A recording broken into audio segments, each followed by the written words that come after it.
kepala sekolah yang telah memberikan kesempatan bagi saya untuk mempresentasikan tentang budaya positif yang ada di dalam modul 1.4 calon guru penggerak. Jadi hari ini saya akan mempresentasikan tentang budaya positif yang perlu kita laksanakan atau yang perlu kita praktekkan di sekolah ya selama belajar di modul 1.4 ini. Kami diperkenalkan dengan yang namanya budaya positif. Nah, kemarin hari Sabtu kita sudah mendengarkan presentasi dari UIS tentang budaya positif. Nah, hari ini saya akan mempresentasikan hal yang sama juga tentang budaya positif. Nah, terima kasih juga kepada ibu-ibu hebat yang bersedia meluangkan waktu untuk mendengarkan presentasi tentang budaya positif. Oke, kita mulai ya. Yang pertama itu apa itu budaya positif? Nah, saya dari sini supaya saya bisa lihat. Apa itu budaya positif? Budaya positif merupakan perwujudan dari nilai-nilai atau keyakinan universal yang diterapkan di sekolah. Itu yang disebut dengan budaya positif. Jadi nilai-nilai yang kita anggap itu sesuatu hal yang baik, yang kita yakini, yang ada di sekolah itu itulah yang disebut dengan budaya positif. Nah, Bapak Ibu guru di dalam bagian ini sebagai seorang guru kita harus mengubah beberapa paradigma kita tentang budaya positif. Itu sudah dijelaskan juga mungkin kemarin sama UIS. Nah, yang pertama itu disiplin. Ini ada 6 nanti ya, ada 6. Yang pertama itu disiplin positif dan nilai-nilai kebajikan universal. Ini ada satu ilustrasi atau satu contoh yang diberikan di dalam slide ini tentang sebuah permainan. Anda dan teman Anda akan melakukan kegiatan kebalan buka. Anda adalah A, tugas Anda adalah menempatkan salah satu tangan Anda. Coba Anda bayangkan bahwa Anda menyimpan sesuatu yang sangat berharga di dalam kepalan tangan Anda. Anda perlu menjaga benda tersebut sekuat tenaga Anda karena begitu pentingnya untuk kehidupan Anda. Tugas B atau rekan Anda adalah mencoba dengan segala cara untuk membuka kepalan tangan Anda. Teman A dan B boleh membujuk, menghardik, mengintimidasi, memarahi, menggoda, mengkritik, bahkan menawari Anda uang agar Anda bersedia membuka kepalan tangan itu. Saya minta Via sama UIS lah. Maju. Maju ya. Yang ada. Ya. Aku sudah mulai. Ya, anggap saja UIS A, Buya B. Dengan berbagai macam cara, coba bagaimana caranya supaya kepala tangan UIS ini bisa dibuka. Ini demi kebaikan kita. Silakan digoda ya, diberi uang apa kan silakan. Keras sekali ya. Udah lakuin. Ini demi kebaikan kita. Gak apa-apa. Cantik deh.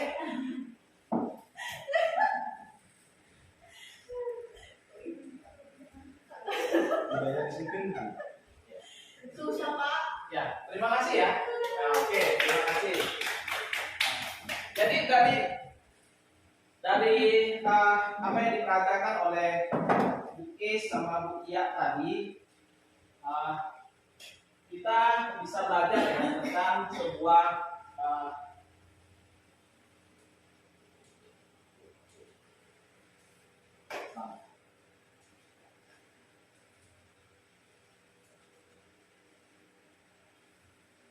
bahwa teori kontrol itu mengajarkan kita tentang sesuatu hal bahwa itu ada di diri kita. Contoh tadi Bukis, ya kalau dia tidak mau membukanya, dia akan mempertahankannya sekuat mungkin. Seperti itu. Jadi itu biar bagaimana dipaksa oleh Bu Ia dengan segala cara, itu tidak akan dia Ini mengubah paradigma kita, pemikiran kita bahwa kontrol itu ada pada diri kita.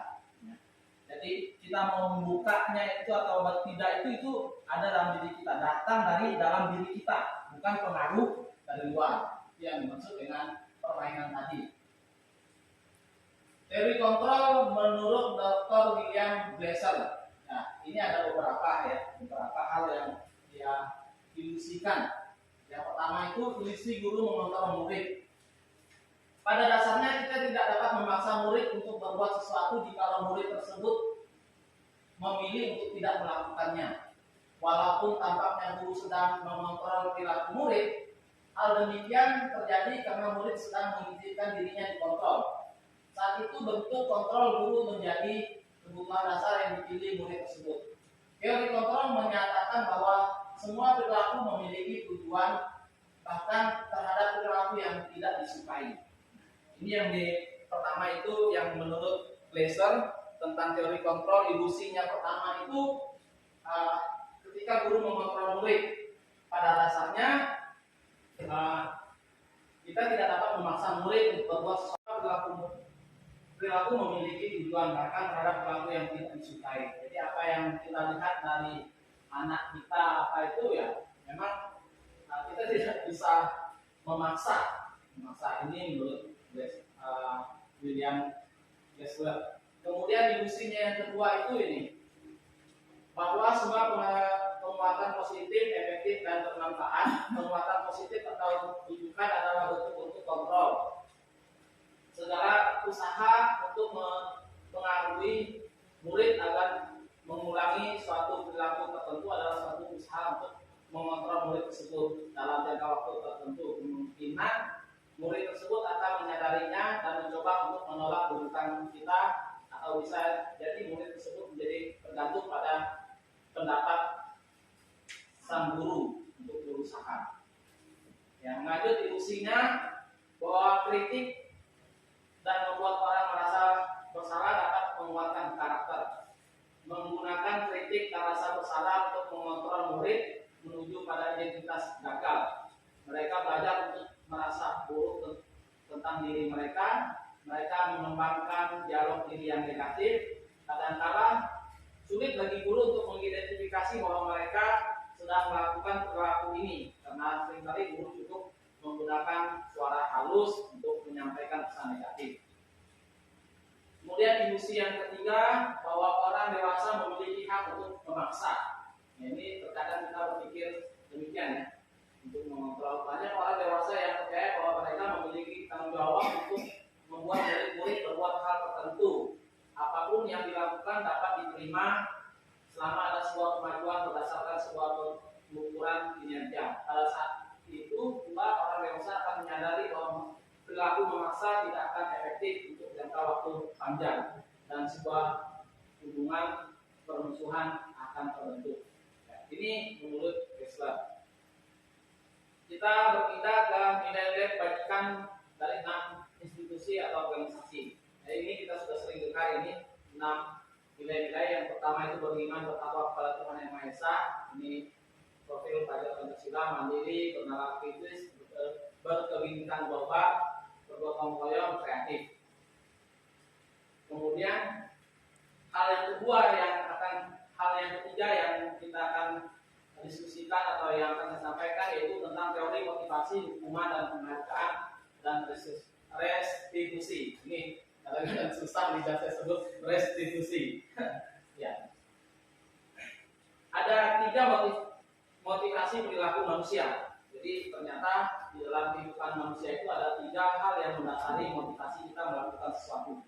Yang pertama, untuk menghindari ketidaknyamanan atau hukuman. Ya, kita sering melakukan sesuatu itu karena menghindari ketidaknyamanan dan hukuman. Ini adalah tingkat terendah dari motivasi manusia. Biasanya orang yang motivasi perilakunya untuk menghindari hukuman atau ketidaknyamanan akan bertanya, apa yang akan terjadi apabila saya tidak melakukannya? Ini sering menjadi motivasi kita ya. Kalau saya tidak buat ini, apa yang akan terjadi ya? Ini disebut dengan motivasi menghindari hukuman atau ketidaknyamanan. Jadi kalau saya tidak buat ini, nanti saya ditegur. Ini disebut dengan motivasi yang paling rendah di dalam motivasi manusia. Kemudian yang kedua, untuk mendapatkan imbalan atau penghargaan dari orang lain. Satu tingkat di atas motivasi pertama, di sini orang berperilaku untuk mendapatkan imbalan atau penghargaan dari orang lain. Orang dengan motivasi ini akan bertanya, apa yang akan saya dapatkan apabila saya melakukannya? Jadi dia atau orang tersebut akan melakukan sesuatu ini di motivasi kedua ini ketika dia berpikir, oh kalau saya lakukan ini saya akan dapat ini. Nah, itu disebut dengan motivasi karena imbalan atau penghargaan. Dia mau melakukannya karena dia akan mendapatkan penghargaan atau mendapatkan imbalan. Motivasi yang ketiga yaitu untuk menjadi orang yang mereka inginkan dan menghargai diri sendiri dengan nilai-nilai yang mereka percaya. Orang dengan motivasi ini akan bertanya, akan menjadi orang yang seperti apabila saya melakukan. Saya ulangi, orang dengan motivasi ini akan bertanya, akan menjadi orang yang seperti apabila saya melakukannya. Ada kata yang kurang di sini. Mereka melakukan sesuatu karena nilai-nilai yang mereka yakini dan hargai, dan mereka melakukannya karena mereka ingin menjadi orang yang melakukan nilai-nilai yang mereka yakini tersebut. Ini adalah motivasi yang akan membuat seseorang memiliki disiplin positif karena motivasi berperilakunya bersifat internal atau bukan eksternal. Jadi yang motivasi ketiga sebenarnya harus ada di dalam diri kita. Motivasi yang lahir dari dalam diri kita, bukan karena ketidaknyamanan atau karena hukuman, bukan karena adanya imbalan atau penghargaan, tetapi lebih kepada menghargai diri kita sendiri. Itu maksud dari motivasi yang ketiga. Menghargai diri kita sendiri, meyakini bahwa ketika saya melakukan ini adalah sesuatu hal yang baik untuk saya. Itu yang dimaksud dengan motivasi yang lahir dari diri sendiri, bukan karena adanya hukuman, bukan karena adanya imbalan. Ini motivasi baik, tapi ini sifatnya sementara. Tetapi sifat motivasi yang lahir dari dalam diri kita sendiri itu lebih lama atau lebih sesuatu hal yang dapat panjang di dalam hidup kita, seperti itu ya. Mungkin itu penjelasannya. Nah, itu tentang motivasi. Nah, untuk Bapak Ibu guru dan Bapak Kepala Sekolah ketahui, untuk aksi nyata saya di modul 1.4 ini, saya lebih akan menekankan ke dua hal. Yang pertama yaitu tentang keyakinan kelas, yang kedua itu tentang segitiga restitusi. Jadi ini yang akan lebih fokus akan saya kembangkan di dalam aksi nyata saya, yaitu tentang keyakinan kelas. Tentang keyakinan kelas ini saya sudah lakukan di kelas untuk anak-anak kelas 4 ya. Untuk kelas 4 agama saya sudah buat keyakinan kelas. Nah, kemudian untuk segitiga restitusi juga saya sudah lakukan itu untuk bagaimana kita menangani anak-anak dengan masalah yang mereka hadapi. Nah, saat ini saya akan menjelaskan sedikit tentang apa itu keyakinan kelas. Keyakinan kelas berupa pernyataan-pernyataan universal. Pernyataan keyakinan kelas senantiasa dibuat dalam bentuk positif, kalimat positif maksudnya. Keyakinan kelas hendaknya tidak terlalu banyak sehingga mudah diingat dan dipahami oleh semua warga sekolah.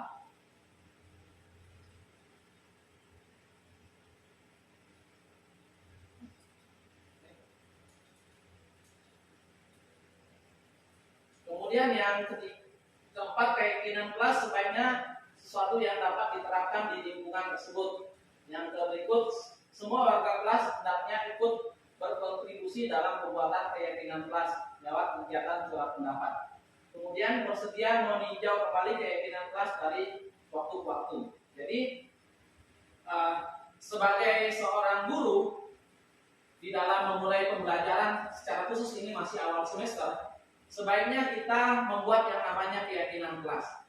Kalau selama ini kita buat yang namanya peraturan kelas, peraturan kelas itu lebih sifatnya satu arah, dibuat oleh guru, dibuat oleh sekolah, disiplin kelas, peraturan kelas, dan itu bukan sebuah keyakinan kelas, bukan kesepakatan kelas. Nah, keyakinan kelas lebih apa yang disepakati oleh guru tersebut dengan murid. Jadi dengan harapan seperti ini Bapak Ibu, kenapa kita perlu membuat keyakinan kelas? Dengan harapan anak-anak sendiri yang membuat apa yang mereka yakini untuk proses belajar yang di kelas mereka.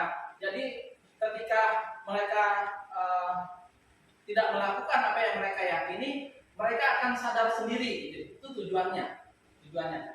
Beda dengan kalau disiplin kelas atau peraturan kelas, guru yang buat, dan itu hanya sepihak, kita mendisiplin anak dan anak akan merasa berat karena itu bukan kesepakatan. Tetapi kalau keyakinan kelas itu kesepakatan, sehingga ketika dia melanggar, ketika dia buat salah, kita hanya sebagai guru hanya ingatkan apa keyakinan kelas kita, apa yang sudah kita sepakati bersama. Nah, ketika dia ingat itu, dia dengan sendirinya sadar tanpa kita beri hukuman, dia akan sadar bahwa oh iya saya sudah buat salah, dan dia akan berusaha mencari solusi untuk apa yang dia hadapi.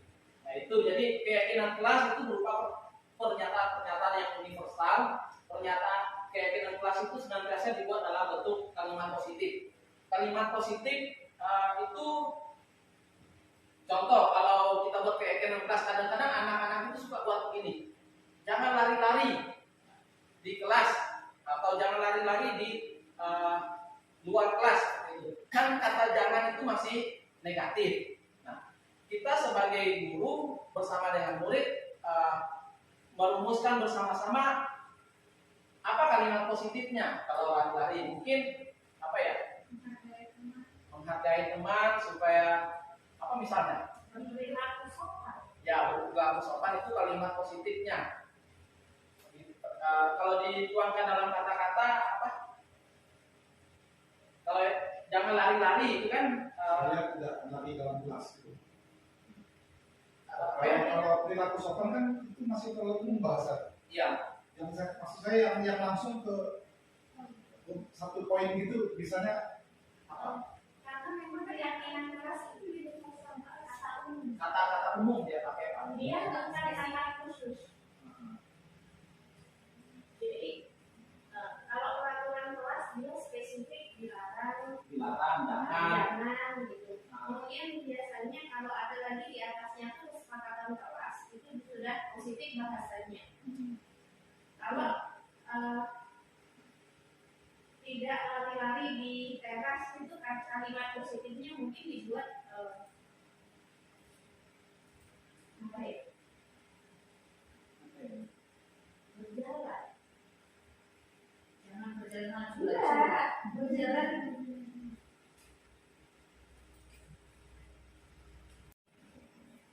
Positif itu bukan larangan. Ya, itu karena sempat dibahas sama Mbak Pipin kan, nggak boleh bilang jangan, dilarang itu nggak sempat waktu di komunitas. Sebaiknya.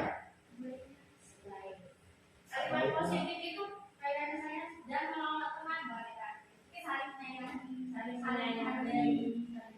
Ini memang perlu kita diskusikan bersama untuk merumuskan yang disebut dengan kalimat positif dari kan anak-anak ketika kita menyusun keyakinan kelas, dia lebih kata-katanya jangan, tidak boleh seperti itu. Nah itu berusaha kita ubah sebagai seorang guru bersama dengan murid supaya kata-kata jangan yang negatif itu menjadi kalimat positif.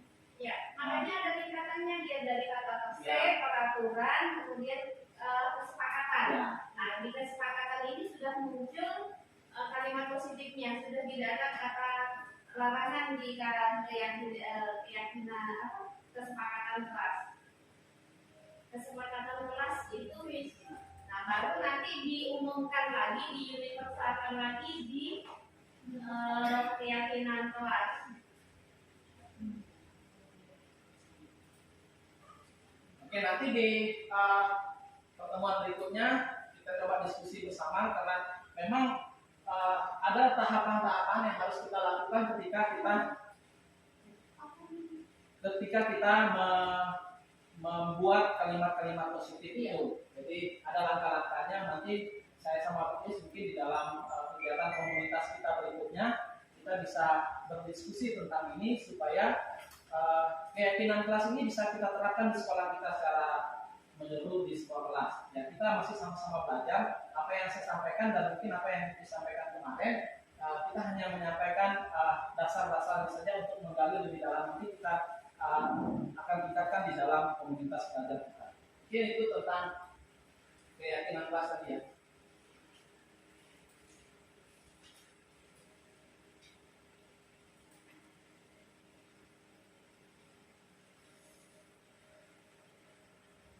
Selanjutnya Bapak Ibu, setelah kita coba merumuskan tentang keyakinan kelas, kita melihat kebutuhan dasar manusia. Nah, ternyata selama ini kita mengajar itu ya mengajar saja. Sebagai seorang guru, kita perlu memperhatikan yang disebut dengan kebutuhan dasar manusia. Ini juga sudah disampaikan mungkin kemarin. Kebutuhan dasar manusia. Ada beberapa kebutuhan dasar manusia. Yang pertama itu kebutuhan bertahan hidup. Kebutuhan bertahan hidup adalah kebutuhan yang bersifat fisiologis untuk bertahan hidup, misalnya kesehatan, rumah, dan makan. Nah, ini bisa saja terjadi dengan anak didik kita, ya. Bisa saja ini terjadi dengan anak didik kita dan kita harus bisa memperhatikan itu. Mungkin saja anak didik kita hari itu dia tidak bisa mengikuti pelajaran dengan baik. Nah, ternyata mungkin dia belum makan di rumah, artinya kebutuhan bertahan hidupnya tidak terpenuhi. Ya. Kemudian kebutuhan yang kedua, kasih sayang dan rasa diterima. Kebutuhan ini dan tiga kebutuhan berikutnya adalah kebutuhan psikologis, kebutuhan untuk disayangi dan diterima, meliputi kebutuhan akan hubungan dan koneksi sosial, kebutuhan untuk memberi dan menerima kasih sayang, dan kebutuhan untuk merasa menjadi bagian dari suatu kelompok. Ini kebutuhan akan kasih sayang. Mungkin ada anak, kalau saya lihat di sekolah kita tuh, yang sering terabaikan dan dijauhi itu Tasya, ya kan? Dia kurang mendapatkan ini kasih sayang, baik dari, mungkin sudah dia tidak dapat kasih sayang dari orang tuanya di rumah, tambah lagi di sekolah dia dijauhi oleh teman-temannya. Jadi tambah dia tidak mendapatkan kasih sayang ini. Ya, ini harus jadi perhatian kita bagaimana kebutuhan akan kasih sayang ini boleh dimiliki oleh semua anak kita. Yang berikut, kebutuhan akan penguasaan. Kebutuhan pengakuan atas kemampuan. Kebutuhan ini berhubungan dengan kekuatan untuk mencapai sesuatu, menjadi kompeten, menjadi terampil, diakui atau prestasi dan keterampilan kita, dan keterampilan didengarkan dan memiliki rasa harga diri. Ini tentang kemampuan. Kadang kan ada anak-anak yang ingin menyampaikan pendapatnya, nanti dulu, itu kan sebenarnya dia ingin menyampaikan apa yang menjadi kemampuannya dia, apa yang dia kuasai. Tapi ini terkadang kita tidak memperhatikan hal ini. Kemudian kebutuhan kebebasan. Kebutuhan manusia yang berikutnya itu keempat itu kebebasan. Kebutuhan akan pilihan. Kebutuhan untuk bebas. Kebutuhan akan kemandirian, otonomi, memiliki pilihan dan kemampuan mengendalikan arah hidup seseorang. Anak-anak dengan kebutuhan kebebasan yang tinggi menginginkan pilihan. Mereka perlu banyak bergerak, suka mencoba, tidak terlalu terpengaruh orang lain, dan senang mencoba hal-hal yang baru dan menarik. Ini anak-anak yang ingin kebebasan. Jadi mereka ingin mencoba, apakah itu salah atau apa, dia akan mencoba. Kemudian yang terakhir, kebutuhan akan kesenangan. Kebutuhan untuk merasa senang. Kebutuhan akan kesenangan adalah kebutuhan untuk mencari kesenangan, bermain, tertawa, bayangkan hidup tanpa kenikmatan apapun betapa menyedihkan. Jadi kesenangan anak-anak kita tuh bagaimana kita sebagai guru bisa membuat suasana itu senang, sehingga kebutuhan mereka itu terpenuhi. Ketika mereka tidak senang, ya ini, bayangkan hidup tanpa kenikmatan apapun betapa menyedihkan. Artinya kalau anak-anak itu sifat dia mau senang, ya kita bawa dia bagaimana senang, ya. Mungkin dalam proses belajar kita ke depan di kelas, ya, kita mungkin banyak bermain lah. Contoh lah, kita yang orang tua saja kalau melakukan hadiah orang tua saja senang rasanya kalau dibawa bermain dalam proses belajar. Apalagi anak-anak yang memang hidup mereka lebih banyak dengan senang bermain. Ya. Mungkin seperti itu. Ini tentang kebutuhan dasar manusia. Sekarang kita ke 5 posisi kontrol. 5 posisi kontrol. Jadi setiap kita harus mengambil peran sebagai pengontrol. Namun kita perlu memahami apa-apa saja posisi kontrol itu. Yang pertama itu penghukum. Saya hanya ambil langsung contoh aja di sini. Penghukum nanti dibantu penjelasannya sama Bukis. Itu penghukum. Penghukum cenderung nada suaranya tinggi. Bahasa tubuh, mata, melotot, dan jari menunjuk-nunjuk, menghardik. Terlambat lagi, pasti terlambat lagi. Selalu datang terlambat. Kapan bisa datang tepat waktu? Ini lebih kepada kata-kata orang yang posisi kontrolnya berperan sebagai penghukum. Bagaimana perasaan murid bila guru berbicara seperti itu pada saat murid datang terlambat? Hasilnya, kemungkinan murid marah dan mendendam atau bersifat agresif. Bisa jadi sesudah kembali duduk, murid tersebut akan mencoret-coret bukunya atau meja tulisnya. Lebih buruk lagi, sepulang sekolah murid melihat motor atau mobil bapak ibu guru dan akan menggores kendaraan tersebut dengan paku atau dan sebagainya. Ini yang kemungkinan akan terjadi kalau kita sebagai guru berperan sebagai penghukum dengan kata-kata yang kasar, gerak-gerik tubuh dan sebagainya. Itu akan membuat murid merasa tersakiti ya, merasa terluka. Ini saya langsung memberi contoh tentang kata-kata yang keluar ketika kita berperan sebagai penghukum. Yang berikut, kalau kita sebagai seorang guru berposisi sebagai pembuat posisi kontrol kita sebagai pembuat rasa bersalah, kata-katanya akan seperti ini. Orang yang sering membuat rasa bersalah itu nada suaranya melas, halus, atau sedih. Bahasa tubuh merapat pada anak, sulit. Adik, kamu ini bagaimana ya? Kamu sudah berjanji dengan ibu tidak akan terlambat lagi. Kamu kenapa ya? Senang sekali mengecewakan ibu. Ibu benar-benar kecewa sekali. Bagaimana perasaan murid bila ditegur dengan teguran seperti cara ini? Hasilnya kalau kita sebagai pembuat rasa bersalah, murid akan merasa bersalah telah mengecewakan ibu atau bapak guru. Murid dan merasa menjadi orang yang gagal dan tidak sanggup membahagiakan orang lain.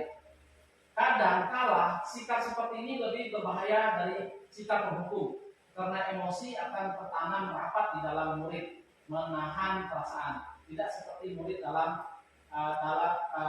dengan guru penghukum, di mana murid bisa menumpahkan amarahnya walaupun dengan cara negatif. Murid tertekan seperti ini yang tiba-tiba bisa meletus amarahnya dan bisa menyakiti diri sendiri orang lain. Ini kalau kita membuat murid rasa bersalah, apa yang dia alami itu dia tidak langsung luapkan, dia pendam. Dan kalau sudah menumpuk akan meledak. Itu kalau kita berperan sebagai seorang yang memberi rasa bersalah. Kata-katanya memang lembut, tetapi itu tertanam di dalam diri anak-anak. Ya. Kemudian sebagai teman, kalau kita mengambil posisi sebagai teman,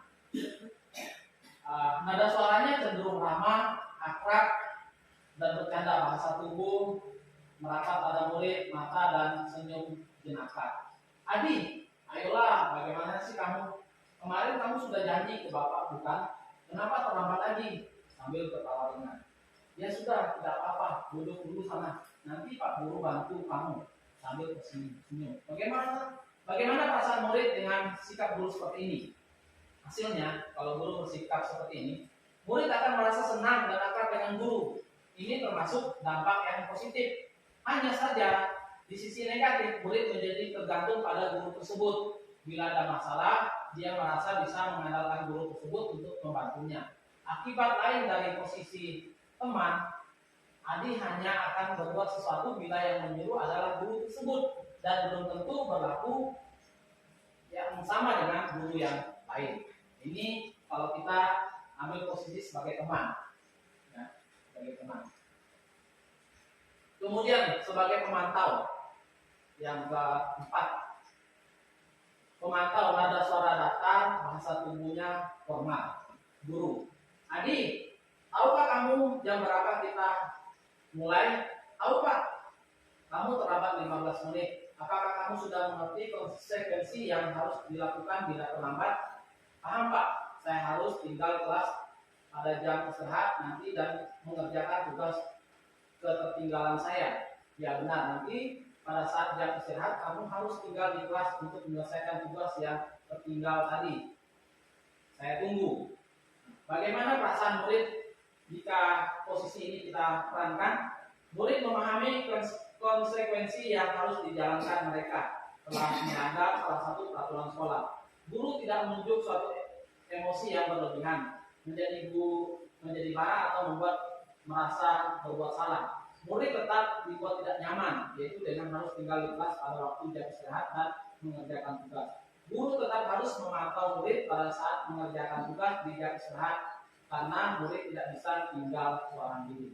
Ini peran sebagai pemantau ini lebih menegakkan apa yang menjadi peraturan di sekolah, lebih menegakkan apa yang menjadi peraturan di sekolah. Kemudian yang terakhir, posisi kontrol yang terakhir itu sebagai manajer. Nada suara tulus, bahasa tubuh tidak kaku mendekat ke murid Adi. Guru, Adi, apakah kamu mengetahui jam berapa sekolah dimulai? Adi, tahu Pak, jam 7. Ya, jadi kamu terlambat. Kira-kira bagaimana kamu akan memperbaiki masalah ini? Saya bisa menanyakan teman saya Pak untuk mengerjakan tugas yang tertinggal. Guru, baik, itu bisa dilakukan. Apakah besok akan ada masalah untuk kamu agar bisa hadir tepat waktu ke sekolah? Tidak Pak, saya bisa hadir tepat waktu. Baik, saya hargai usahamu untuk memperbaiki diri. Pada posisi manajer, guru akan mengembalikan tanggung jawab pada murid untuk mencari jalan keluar permasalahannya, tentu dengan bimbingan guru. Nah, inilah salah satu posisi yang diharapkan kita sebagai guru terapkan di sekolah, yaitu sebagai manajer, di mana pendekatan-pendekatan yang kita lakukan kepada kepada murid lebih kepada sebagai manajer dan mengarahkan sehingga mereka dapat mencari jalan keluar untuk permasalahan yang mereka hadapi sendiri. Nah, segitiga restitusi ini yang terakhir. Apa itu restitusi? Adalah proses menciptakan kondisi bagi murid untuk memperbaiki diri sehingga mereka bisa kembali kepada kelompok mereka dengan karakter yang lebih kuat. Ini dosen 2004.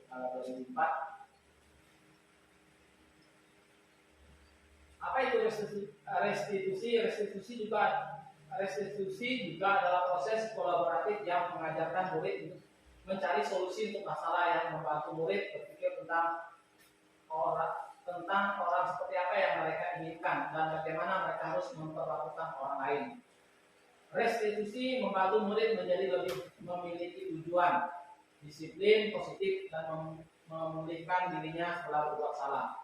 Penekanannya bukan pada bagaimana perilaku untuk menyenangkan orang lain atau menghindari ketidaknyamanan, namun tujuannya adalah menjadi orang yang menghargai nilai-nilai kebajikan yang diyakini, yang disepakati bersama dalam keyakinan kelas. Ciri-cirinya, ciri restitusi. Yang pertama, bukan untuk menebus kesalahan, namun untuk belajar dari kesalahan. Restitusi memperbaiki hubungan. Restitusi adalah tawaran bukan paksaan. Restitusi menuntut untuk melihat ke dalam diri. Restitusi mencari kebutuhan dasar yang mendasari tindakan. Apa yang menyebabkan dia melakukan hal itu? Restitusi diri adalah cara yang paling baik. Kemudian restitusi fokus pada karakter bukan tindakan. Restitusi menguatkan. Restitusi fokus pada solusi. Dan yang terakhir, restitusi mengembalikan murid yang berbuat salah pada kelompoknya. Ini ciri-cirinya. Ya. Ciri-cirinya. Oh, habis ya. Ciri-cirinya. Jadi, sebelum saya mengakhirinya, kesimpulannya untuk kita Bapak Ibu Guru, sekali lagi bahwa budaya positif itu perlu kita ciptakan di sekolah, termasuk di sekolah kita. Dengan pertama kita harus merubah paradigma kita sebagai seorang guru, kemudian kita harus mengetahui apa yang menjadi kebutuhan dasar manusia, yaitu kebutuhan murid kita. Kemudian kita harus sebagai seorang guru kita bisa membuat keyakinan kelas bersama dengan murid untuk diterapkan bersama-sama di sekolah. Kemudian kita memahami posisi-posisi kontrol yang kita lakukan kepada anak didik kita. Dan yang terakhir itu bagaimana kita menyelesaikan masalah-masalah murid itu dengan pendekatan segitiga restitusi. Karena dengan pendekatan segitiga restitusi kita membuat anak-anak untuk menyelesaikan masalahnya sendiri kembali kepada apa yang diyakini bersama di dalam kelas, sehingga mereka dapat menyadari bahwa apa yang mereka lakukan itu adalah sesuatu hal yang begitu. Jadi demikian yang saya dapat presentasikan untuk kita pada siang hari ini terkait dengan budaya positif yang ada di sekolah yang perlu kita kembangkan. Dan ke depan kita akan berdiskusi bersama-sama untuk hal ini. Mungkin ada yang mau disampaikan, Gus? Oh, enggak. Ya, mungkin itu yang saya dapat sampaikan kita pada kesempatan ini. Sekali lagi saya berterima kasih kepada kepala sekolah dan guru yang sudah bersedia meluangkan waktu untuk memberikan kesempatan bagi saya untuk mempresentasikan tentang budaya positif. Harapan apa yang kami dapatkan bersama dengan TIS, kita akan pelan-pelan menerapkan di sekolah kita untuk kemajuan sekolah kita, bagaimana kita meningkatkan atau mengembangkan budaya positif di sekolah. Dan mungkin ini adalah salah satu yang akan kita banyak diskusi nanti di dalam komunitas belajar yang sudah kita buat bersama-sama. Kan, Wis? Ya. Terima kasih untuk waktunya. Selamat siang. Selamat pagi. Pagi. Ini sebelum kita memulai pembelajaran di semester ini, secara khusus pelajaran agama Kristen, kita akan membuat kesepakatan kelas. Ya. Kesepakatan kelas itu kalian buat sendiri, nanti Bapak minta nanti ditempel di sini, kemudian kita dokumentasikan supaya itu menjadi kesepakatan kita selama pelajaran agama. Anak-anak silakan nanti tulis di lembar post-it ini apa yang menjadi kesepakatan kita bersama. Kesepakatan itu seperti ini. Kalian mau ketika kita belajar agama, hal-hal apa yang perlu kalian tuangkan di dalam kesepakatan kelas? Misalnya contoh, Pak, kalau mau mulai pelajaran kita harus berdoa dulu, atau selama pelajaran tidak boleh ganggu teman, atau tidak boleh mencontek. Silakan ditulis apa yang kalian ingin buat di kesepakatan kelas. Atau kalau mau keluar harus minta izin. Seperti itu. Paham ya? Paham. Nah, sebentar Bapak akan bagikan kertas ini, silakan ditulis kesepakatannya dan nanti akan ditempel di depan. Ya, satu orang satu. Ya, lepas saja. Oke.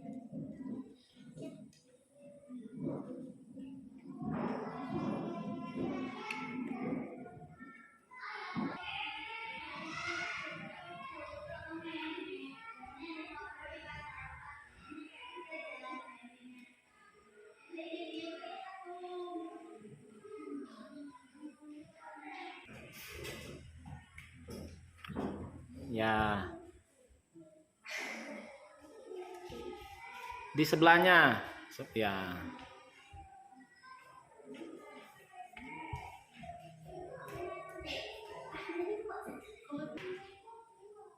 Ya, kita akan lihat bersama-sama kesepakatan kelas yang sudah dibuat.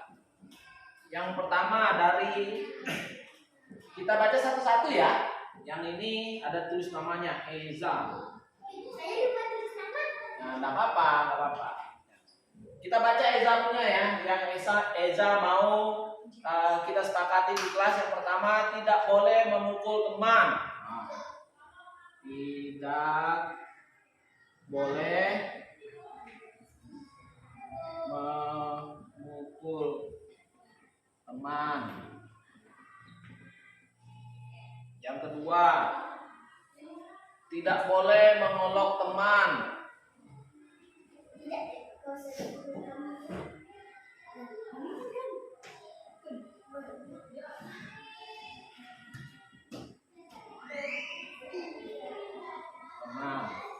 Tidak boleh apa nih Ita? Mencuri kan?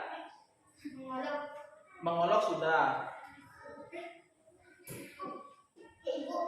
Oh, mendorong teman, mencubit ya. Nah, oke. Yang berikutnya siapa nih? Tidak boleh mencontek ya. Boleh menyontek. Nah, ada yang sama ya? Ada yang sama, tidak boleh mengolok teman, tidak boleh mencoret dinding. Nah, tidak boleh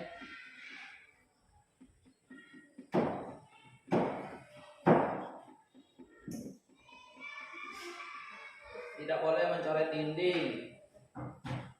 Apa lagi?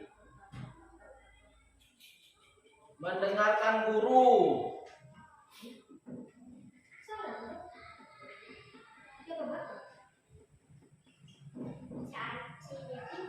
Guru, apa lagi? Tidak boleh main saat belajar.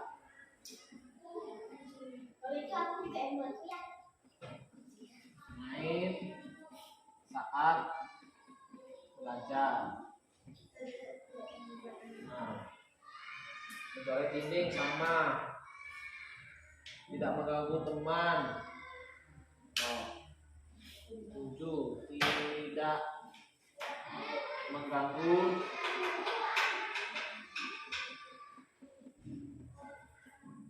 teman.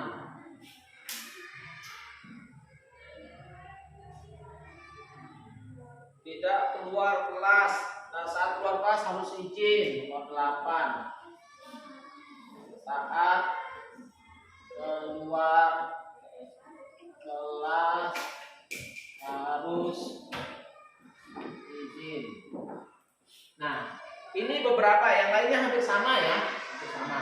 Nah, ini apa yang sudah anak-anak tulis ini, kesepakatan kelas ini masih kalimat negatif. Nanti kita akan ubahnya menjadi kalimat yang positif supaya enak didengar, supaya mudah dipahami ya. Oke.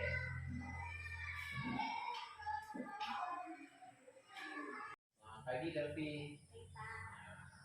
Nah, Bapak dengar laporan dari teman-teman kalau kamu bertengkar dengan Citra di kelas. Kalau boleh tahu, apa penyebab Delvi bertengkar dengan Citra? Oh, pasti Delvi marah ya. Bapak juga kalau berada di posisi Delvi, ketika mengerjakan sesuatu kemudian diganggu, pasti Bapak marah. Pak, saya sangat marah. Nah, menurut Delvi, keyakinan kelas kita apa? Harus saling menghormati. Oh, ternyata Delvi tahu ya keyakinan kelas kita itu saling menghormati. Apakah dengan marah-marah kita termasuk keyakinan kelas kita? Tidak. Nah, mari Delvi ingat kembali ya keyakinan kelas kita, dan apakah Delvi mau memperbaikinya? Ya Pak, saya akan menghormati orang lain. Tapi Delvi siap ya untuk minta maaf sama Putra. Ya, terima kasih Delvi. Selamat pagi, saya Delvi, saya siswi kelas 6. Hari ini saya sangat senang sekali karena